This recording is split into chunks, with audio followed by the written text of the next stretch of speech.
عمار تو اب دانیہ سے دھوکہ کھانے کے بعد مسلسل روتا ہی چلا جا رہا ہے، اور وہ اپنے دوست کے سامنے بھی جب بات کرتا ہے تو بات بات پر روتا ہے اور دہائیاں دیتا رہتا ہے، اور ذرا ذرا سی بات پر سسکیاں بھرنے لگتا ہے، اور وہ ایسی معصومیت طاری کر لیتا ہے کہ سیف بھی اس کی باتوں سے اکتا جاتا ہے۔ عمار تو خود کو ایسے ظاہر کر رہا ہے جیسے کہ وہ ہر معاملے میں بے گناہ ہو۔ دوسری طرف بلال عبداللہ کے بیہیویئر کی بات کی جائے صدف کے ساتھ، تو جس طرح صدف نے بلال عبداللہ کو نظر انداز کیا تھا، تو ایسا لگ رہا ہے کہ بلال عبداللہ بھی اب صدف کے ساتھ وہی رویہ اپنائے گا، اور اب صدف کون سا اگلا قدم اٹھائے گی کہ جس کی وجہ سے عمار کو شدید پچھتاوا ہوگا۔ اب دیکھنا یہ ہے کہ ہمشہ اب کس حد تک معاملات میں مداخلت کرے گی۔ کیا وہ صدف کو قائل کر پائے گی کہ وہ دوبارہ عمار کے ساتھ زندگی گزارنے کی کوشش کرے، یا پھر اسے یہ مشورہ دے گی کہ اپنی زندگی نئے سرے سے شروع کرو، جیسا کہ ڈرامہ میں دیکھا گیا کہ بلال عبداللہ نے صدف کو واضح انکار کر دیا، اور اس کا یہ جواب صدف کے لیے کسی دھچکے سے کم نہیں تھا۔ صدف تو یہ سمجھ بیٹھی تھی کہ اگر کبھی اسے بلال عبداللہ کی ضرورت پڑے گی تو بلال عبداللہ کسی بھی صورت میں اسے انکار نہیں کرے گا، مگر آج بلال عبداللہ نے اس کا یہ گمان مکمل طور پر توڑ دیا ہے۔ بلال عبداللہ کے اس رویے کے پیچھے بھی ایک بہت بڑی وجہ ہو سکتی ہے جو شاید ابھی کھل کر سامنے نہیں آنے والی۔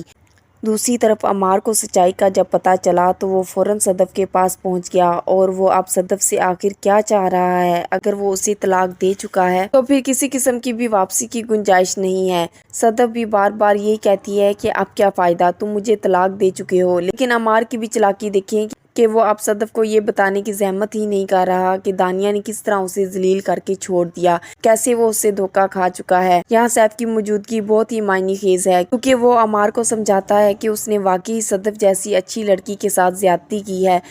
وہ اسے حقیقت کو قبول کرنے اور اپنی غلطیوں پر معافی مانگنے کا مشورہ دیتا ہے، مگر شاید عمار کی معافی میں وہ خلوص موجود نہیں جو صدف کا دل جیتنے کے لیے کافی ہے۔ اگلی ایپیسوڈ میں آپ دیکھیں گے کہ عمار ایک بار پھر ہمشہ کے پاس جا پہنچے گا اور اس سے درخواست کرے گا کہ وہ صدف کو سمجھائے، صدف کو واپس لانے میں اس کی مدد کرے، لیکن اس بار ہمشہ اس پر بہت زیادہ غصہ ہوگی اور کہے گی کہ جب ایک عورت تمہارے ساتھ سخت رویہ اپناتی ہے تو تم فوراً کسی اور کے پیچھے بھاگ جاتے ہو، اور وہی دوسری عورت تمہیں ذلیل کر کے چھوڑ جاتی ہے تو تم پھر پہلی کے در پر جانے کا سوچتے ہو۔ لیکن اس بار عمار دیکھو، صدف تمہیں معاف کرنے والی نہیں ہے۔ جب تم نے زہر کھایا تھا تو صدف کے دل میں تمہارے لیے ایک نرم گوشہ پیدا ہو گیا تھا، اس لیے اس نے تم سے شادی کر لی، یہاں تک کہ اس نے بلال عبداللہ کو بھی ٹھکرا دیا تھا، لیکن تمہیں تو اس کی ذرا بھی قدر نہ ہوئی، اور تم پھر بھی دانیہ کے پیچھے جانے لگے۔ جب دانیہ نے تمہیں دھوکہ دے دیا تو تم اب دوبارہ صدف کے پاس جانا چاہتے ہو، لیکن اب کی بار معاملات تھوڑے مختلف ہیں۔ ہمشہ اسے صاف کہہ دے گی کہ اس بار صدف اسے معاف بالکل نہیں کرے گی، کیونکہ حقیقت بھی یہی ہے، کیونکہ صدف اب ایک بہت بڑا فیصلہ کر چکی ہے۔ وہ اب کسی کی بھی نہیں سنے گی اور اپنی زندگی کی نئی شروعات کرنے کے لیے تیار ہے، اس لیے وہ اب دبئی جانے کے لیے تیار ہو چکی ہے۔ جب بلال عبداللہ نے پوچھا کیا وہ دبئی جانا چاہتی ہے تو صدف نے بلا جھجک ہاں کر دی۔ وہ دبئی جانا چاہتی ہے اور وہاں جا کے اپنا کام کرنا چاہتی ہے، اور کچھ وقت کے لیے عمار سے دور رہنا چاہتی ہے۔ عمار کا بار بار معافی مانگنا، اس کے پیچھے آنا اور اسے مسلسل پریشان کرنا، سب صدف کو ذہنی طور پر تھکا چکا ہے۔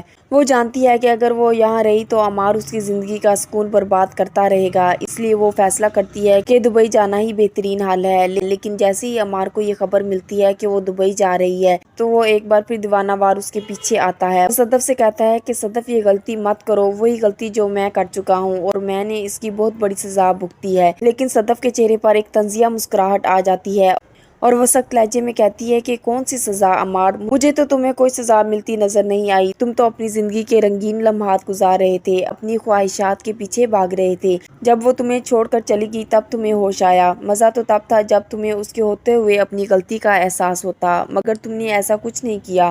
اگر دانیہ تمہیں دھتکار کر نہ جاتی تو شاید آج بھی تمہیں ہوش نہ آتا۔ عمار صدف کو بہت زیادہ روکنے کی کوشش کرتا ہے، مگر صدف کے الفاظ کسی تیز دھار چاقو کی طرح اس کے دل پر جا لگتے ہیں۔ وہ کہتی ہے کہ تمہیں اس وقت احساس نہیں ہوا جب میں بہت اذیت سے گزر رہی تھی، جب میں تمہاری بے وفائی سہ رہی تھی، تم اس وقت اپنی زندگی کی موج مستی میں مگن تھے اور اس کی ہنسی پر فدا ہو رہے تھے، اور آج جب تمہیں لگ رہا ہے کہ میں تمہاری دسترس سے نکل رہی ہوں تو تمہیں یکدم میری محبت یاد آ گئی۔ عمار، یہ محبت نہیں، یہ صرف تمہاری ضد ہے۔ ہمشہ جب صدف سے کہتی ہے کہ عمار کو معاف کر دو تو صدف غصے سے بھڑک اٹھتی ہے اور کہتی ہے کہ پہلے بھی میں نے تمہارے کہنے پر اس پر بھروسہ کیا تھا، اور اس کا نتیجہ میں نے اپنی بربادی کی صورت میں دیکھا۔ اب نہ میں تمہاری باتوں میں آؤں گی اور نہ ہی عمار کی چالاکیوں میں آؤں گی، اب میں اپنی ہی مرضی کروں گی۔ اور اپنی زندگی کے فیصلے خود کروں گی۔ اور صدف واقعی ایسا کرنے والی ہے، لیکن ایک حقیقت جو کہ صدف کے لیے تکلیف دہ ہے وہ یہ کہ جس امید کے سہارے وہ بلال عبداللہ کی طرف بڑھ رہی ہے وہ امید پوری ہونے والی نہیں۔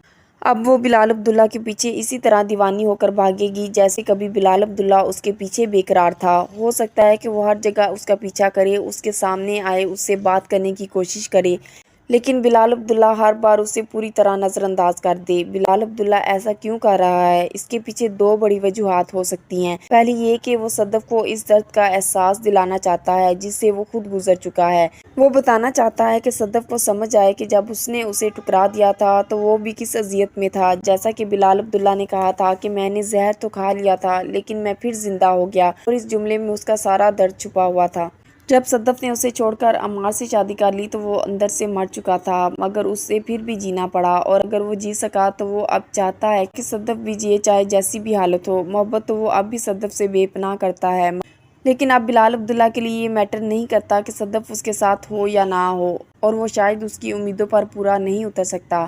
دوسری وجہ یہ بھی ہو سکتی ہے کہ بلال عبداللہ کو یہ شاید یقین نہیں آ رہا کہ صدف واقعی اس سے محبت کرتی ہے۔ اسے لگتا ہے کہ صدف ابھی بھی عمار سے انتقام لینے کے لیے اس کے قریب آنے کی کوشش کر رہی ہے۔ شاید ابھی بھی صدف بلال عبداللہ کو دل سے نہیں چاہتی، بلکہ عمار کو سبق سکھانے کے لیے وہ بلال عبداللہ کے قریب آنا چاہتی ہے اور اسے محض استعمال کرنا چاہتی ہے۔ اگر ایسا ہے تو بلال عبداللہ کبھی بھی صدف کو نہیں اپنائے گا، حالانکہ صدف بلال عبداللہ کو کہہ چکی تھی کہ وہ اسے پسند نہیں کرتی، کبھی اس سے محبت نہیں کر سکتی، ہاں وہ ایک اچھا انسان ضرور ہے، اور یہ الفاظ جو کہ آج بھی بلال عبداللہ کے دماغ میں گونج رہے ہیں۔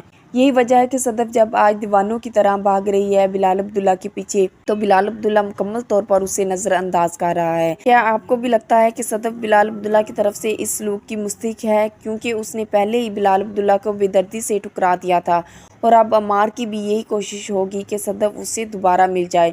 صدف نے بے تحاشا محبت کی تھی عمار سے، لیکن عمار نے اسے دانیہ کی خاطر ٹھکرا دیا۔ دانیہ تو اپنا کھیل کھیل کے جا چکی ہے، اور اب وہ دوبارہ عمار سے رابطہ نہیں کرے گی۔ عمار کا کردار بہت ہی بزدل اور بے اختیار دکھایا گیا ہے، پہلے ہمشا کے پیچھے، پھر صدف، پھر دانیہ، کہیں تو وہ اپنی خودداری دکھائے۔ آپ کے اس بارے میں کیا خیالات ہیں؟ کمنٹ سیکشن میں اپنے خیالات کا اظہار ضرور کیجیے گا۔ مزید ویڈیوز کے لیے چینل کو سبسکرائب اور بیل آئیکن کو پریس کرنا مت بھولیے۔ شکریہ۔